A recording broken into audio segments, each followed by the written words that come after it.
आजची बोधकथा सांगतील पोळे सर. मुलांनो, बोधकथा सांगताना खूप मजा येते की नाही. नवं नवं काहीतरी मिळते. की काल जी तुम्हाला कथा सांगितली होती की भर दरबारामध्ये काय सांगितलं होतं, पुरण वाटून घे रे, पुरण वाटून घे. मग चतुराई वापरली जाते. मग चतुराई कोण हुशार असते, कोण निरीक्षण करणारं असते, कोण कोण हौशी असते. असं आपल्या घरामध्ये सुद्धा बघतो. कुणाला कोणतं गाणं आवडते, कुणाला कम्प्युटरवर काम करावं वाटते, कुणाला खेळ खेळा वाटते, कुणाला गाणं म्हणा वाटते, कुणाला पेटी वाजवा वाटते, तर कुणाला थोडंसं अभ्यास करा वाटते, तर कुणाला कधी थोडीशी भांडणं करावं वाटते, डवसा वाटते. हे संधी ठीक आहे. मग आता काय झालं आहे, एक राजा होता. राजा बी खूप हौशी होता. राजाला सवय काय होती, कपडे बदलायचे, साधे कपडे घालायचे आणि लोकांमध्ये फिरायचं. काय चाललं आहे काय नाही, काय चाललं आहे काय नाही बघायचं. मग एक दिवशी काय झालं, राजाला का नाही उगच मनात आलं. सगळे ऐकू लागो तुम्ही, ऐकू लागलं ना, जोरात हो म्हणायचं. ऐकू लागो तुम्ही, शाबास. असं बारीक हा म्हणायचं नाही, म्हणजे मला कळते तुम्ही गोष्ट ऐकू लागत नाही. मी सांगत राहायचं तुम्ही ऐकत राहायचं का. राजाने काय म्हणलं की त्या दिवशी परत दरबारात आल्या पहिला प्रश्न विचारला की शांती. शांती म्हणजे कुण्या बाईचं नाव नाही बरं का, मुलीचं नाव नाही. शांती दाखवणारं चित्र जन काढल त्याला मोठं बक्षीस दिलं जाईल. ही सांगितल्याबरोबर तिथला प्रधान उठला आणि खालच्या त्या सरदारच्या हाताखाली काम करणाऱ्या माणसाला सांगितला की जावा गावागावातल्या माणसाला दौडी पेटवायला सांगा. मग त्याने तिकडे गेला आपापल्या गावात गेले आणि डंग डंग डंग डंग डंग डंग डंग डंग दंडी वाजली. लगेच ती दौडी वाजून काय सांगितलं, हे बघा राजे महाराजे यांच्या दरबारामध्ये सकाळच्या बैठकीत असं सांगितलंय की जन कोण चित्र बघितल्यावर शांती होईल, शांती दिसणारं चित्र काढेल त्याला योग्य बक्षीस देण्यात येईल, दरबारामध्ये त्याला पुरस्कृत करण्यात येईल. याची नोंद घ्यावी. ज्यांना ज्यांना चित्र काढता येते त्यांनी चित्र काढून तिकडे पाठवावे. गावागावात घराघरात दौंडी गेली. मग ज्याला चित्र काढता येते त्यानं काढाय बघितलं. कोण कोण चित्र येत नाही म्हणून मोडून टाकलं, तर कोण कोण काही काढलं, कोण कोण काही काढलं. आणि मग सगळे चित्र जमा झाले त्या सरदारजीच्या खोलीमध्ये. आता त्या सरदारजीने काय केलं, तर सगळे असे चित्र थोडे थोडे थोडे थोडे थोडे काढून व्यवस्थित लावले आणि महाराजांना एका नौकरातर्फे निरोप पाठवला. निरोप गेला, महाराज आपलं स्वागत आहे. आपण सांगितल्याप्रमाणे गावातल्या बऱ्याच लोकांनी चित्र काढून तिथं पाठवलेलं आहे. तुम्ही त्या खोलीकडे जाऊन चित्राचं निरीक्षण करा आणि त्याच्यामध्ये पहिला दुसरा आणि बक्षीस कोणाला द्यायची ती द्यावे, ही विनंती. राजा उठले. बाजूला दोन माणसं होते. त्यांना म्हणले की तलवार तिकडे ठेवा बरं. राजाच्या कमरेला तलवार होती, ती बाजूला ठेवली आणि मग महाराज निघाले. सरदारजीच्या त्या खोलीकडे निघाले बरं का. चलता चलता त्यांच्यासोबत 2-4 माणसं, त्यांच्या मागं नौकर निघालेत. आणि मग कोण कोण पुढे जाऊन सरका महाराज येत आहेत, महाराज टिपटॉप. महाराज म्हणल्या काय आपल्यासारखे नसते ती, साधे सुधे कपडे घातलेले, मोत्याची माळ असते, वरी टोप असतो का नाही, कमरेला सुद्धा कंबरपट्टा असते सोन्याचा. तर राजा महाराजाचे कपडे म्हणजे जरीचे कपडे असतील, भारी भारी असतात का नाही. बघितला का तुम्ही. हां, तुम्हाला जर बघायचं असलं तर तुम्ही एक वेळेस काय करा माहिती आहे का, कोल्हापूरला छत्रपती शाहू महाराजांचा वाडा आहे, त्याला पॅलेस म्हणतात. त्या पॅलेसमध्ये जाऊन बघा की राजाचे कपडे कसे होते. आजही तिथं कपडे ठेवले. तर महाराजांनी ज्याची शिकार केली आहे तेही, त्यांचं दरबार कसं होतं, त्यांच्या दरबारातल्या खुर्च्या, त्यांनी आणलेले प्राणी बरं का, त्यांना कोणत्या कोणत्या गोष्टीचा आवड होती, त्यांनी कोणत्या सोफ्यावर बसत होते, त्यांच्या दरबारामधलं ती वर बसायची जागा, खालच्या खुर्च्या, खूप चांगला वाडा आहे. ते नुसता दगडाचा आहे बरं का. आणि ती बघायला तिकीट फक्त 20 रुपये. किती रुपये. मध्ये जायला मोबाईल न्यायचा नाही. एक वेळेस राजाचं राहणीमान कसं असतील सोपं आपल्या जवळ आहे बघून यायचं. आता बाकी राजाचं ठेवलं का नाही हे मी सांगत नाही बरं का. आपल्या छत्रपती शिवाजी महाराजाचं सिंहासन होतं, सोन्याचं होतं, सोन्याचं. गायब झालं ते, कोण दिलं माहीत नाही. आता कुठेतरी आहे म्हणते, त्याच्यावर आपल्याला काय बोलायचं नाही. तसंच राजाचा रुबाब असलेला ते पुढे गेले आणि मग खोलीमध्ये गेल्याबरोबर सगळे बाजूला सरकले. चित्र काढलेले माणसं आपल्या आपल्या चित्राच्या मागच्या बाजूला असं करून उभारले, असं करून उभारले होते. एक मुलगा बरं का वैभव, एक मुलगा काय केला, आपलं चित्र जरा व्यवस्थित लावत होता. डिंक होतं, बाटलीमध्ये बोट ठेवलं आणि डिंकानं असं करून लावतानाच तिथं डिंक जरा जास्तच लागलं आणि बोट चिकट झालं. महाराज एक एक चित्र बघत होते, पुढं पुढं पुढं येत होते. चित्र किती होते, 150 ते 200 चित्र होते. बराच वेळ लागला चित्र बघायला. चित्र निरीक्षण करायचे, असं करून बघायचे व्यवस्थित. पुढे जायचे अजून असं, पुढे गेले की चित्र दिसायचं. चित्र बघितल्याबरोबर हां चला पुढं, हां चला पुढं, आणि असं करत करत करत करत ते सगळे चित्र बघितले. आणि नंतर पुन्हा त्याची काठी होती चांदीची, छोटी काठी असते ना ती छोटी काठी होती चांदीची. त्या चांदीच्या काठीनं त्यांनी काय केले, असं असं उचलले आणि परत फिरले. अजून एकदा परत फिरल्या. सगळे म्हणले अरे चित्र खराब आहेत का काय, आता कसं करावं. महाराजांनी 100-150 चित्र बघितले आणि एक चित्र काढले नाहीत. कोणतं पहिलं कोणतं दुसरं काढले नाहीत. पण महाराज मनातल्या मनात विचार करत होते आणि फिरत होते. त्यांनी लगेच दाखवले, 12व्या नंबर चित्र काढले बाजूला, ती घ्या म्हणले तिकडे घेऊन चला. पुन्हा नंतर लगेच दुसरं चित्र घेतलं. दुसरं कोणतं होतं, 49 नंबरचं चित्र काढलं आणि ते दोन्ही चित्र घेऊन चला म्हणले. मग हाताखालचा नोकर आला. ती दोन्ही चित्र आपले तर आपण फळ्यावर लावतो का नाही, काल फळ्यावर कसं लावलं तुम्ही, रमाईचं चित्र लावलं ते, रमाईचं. ह्याच्या अगोदर बदलला धिंगराचं लावलं होतं का नाही, त्याच्या अगोदर स्वामी विवेकानंद लावलं होतं का नाही. तसं चित्र लावलेला फळाच्या फळा उचलून पुढं राजाच्या दरबारात आणलं. आणि मग 2 चित्र ज्यांचे नेले होते ती दोघं खुश झाले. आता ह्याच्यापैकी कुठलं तरी एक मला मिळणार. मग त्याच्यामध्ये एक चित्र होतं, शांत झरा वाहू लागलाय, वारं थांबलेलं आहे, सूर्यप्रकाश येऊ लागलाय, पक्षी झाडावर थांबलेत. बरं का, ऐकलं का तुम्ही. हां एवढे झाडं दिलेत चित्रामध्ये, एवढे झाडं दिलेत.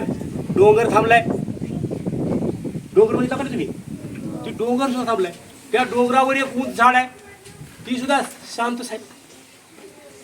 पाणी शांत, पक्षी शांत, डोंगर शांत.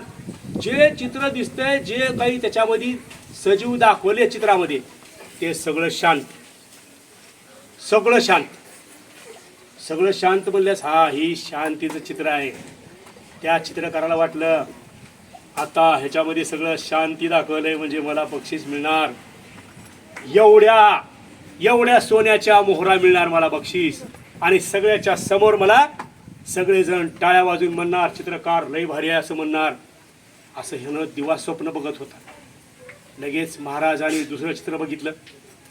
दुसऱ्या चित्रात काय दाखवलं, दुसऱ्या चित्रामध्ये एक झाड आहे डोंगरावरचं, ती वाऱ्यानं हललंय, तिकडून वादळ उलालंय, पाणी खळखळ वाहवलंय, पक्षी असं.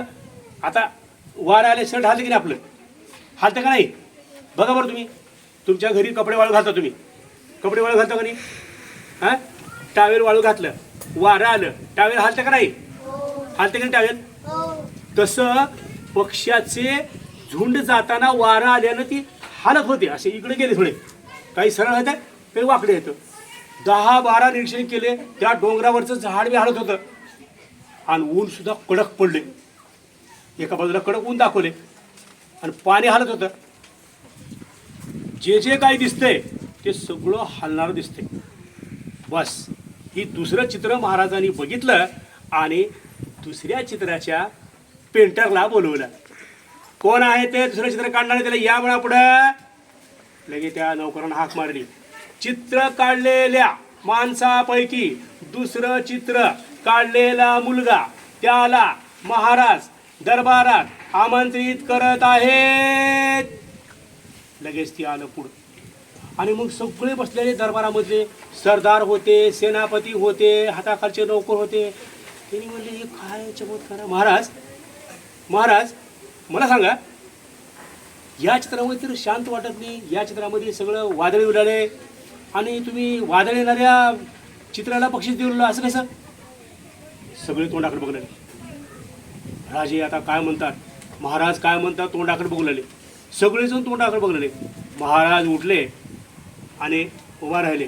दरबारातील सभ्यग्रस्तानो, तुम्हाला माहिती असावं तुम्ही जे चित्र म्हणतो ना, की ज्या चित्रामध्ये शांत झाड आहे, पक्षी शांत आहेत, वाघ शांत आहे, जे काही दाखवले ते शांत आहे. जे शांत असतं ते शांत असतंच का रे? काही माणसं दिसायला खूप शांत असतात, परंतु खरंच शांत असतात का रे? ते असतात का? नाही.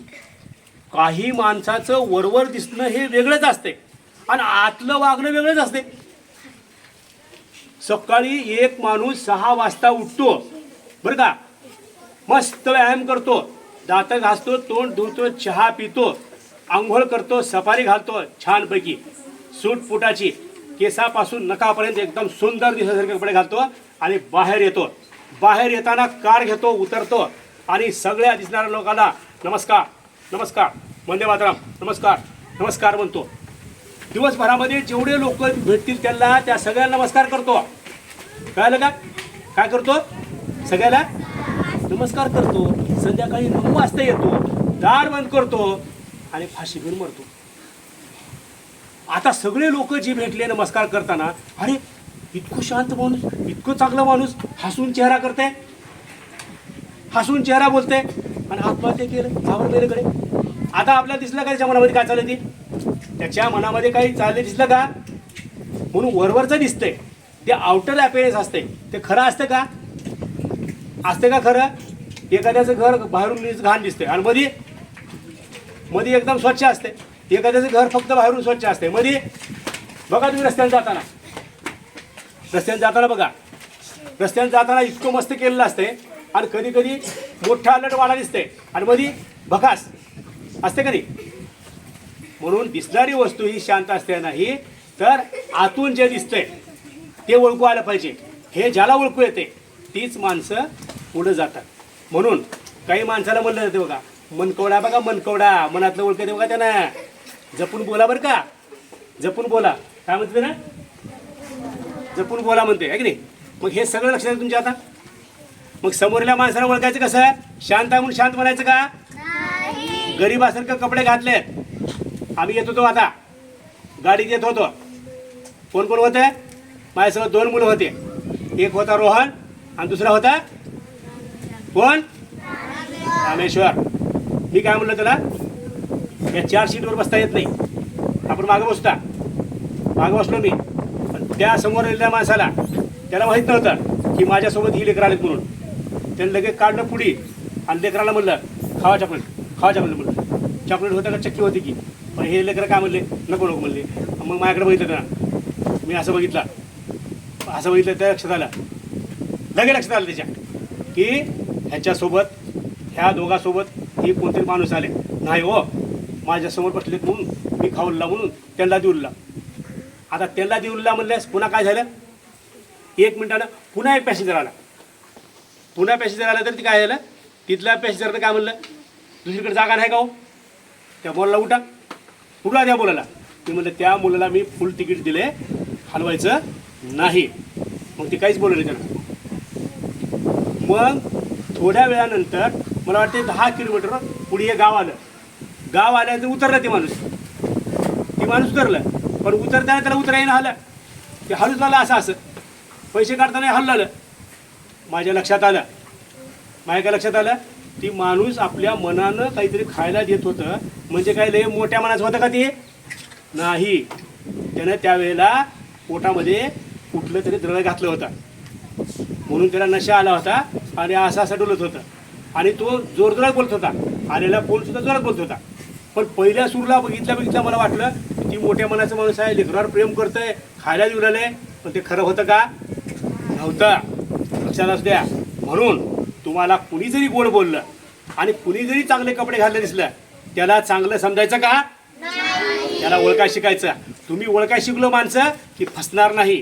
तुम्ही जे काम करणार ना त्या कामामध्ये तुम्हाला ते अडकावत नाहीत. का अडकवत नाहीत? तुम्हाला ओळखू आलं ते काय करतं?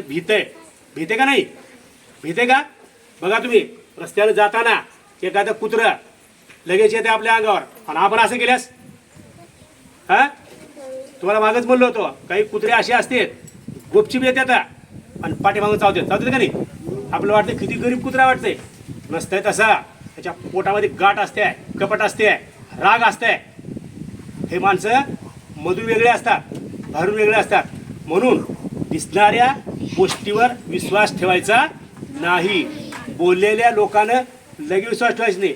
कोणतरी म्हणलं अरे ही मुलगी चांगली नाही, ही मुलगा चांगला नाही असं म्हणलं कोणतरी, ही मावशी चांगली नाही, ही बाई चांगली नाही, गावातले सरपंच चांगलं नाही, मुख्यमंत्री चांगला नाही, ह्यानं चांगला नाही, त्यानं चांगला नाही, आपल्या समोर कोणीतरी बोललं आपण त्याचा विश्वास ठेवायचा का? सहसा तर असल्या गप्पामध्ये ध्यान द्यायचं का? नाही. विश्वास न ठेवता आपल्या डोळ्यानं बघायचं, आपण अनुभवायचं, मग नंतर आपल्याला काय बोलायचं ते बोलायचं. कळली का गोष्ट? धन्यवाद.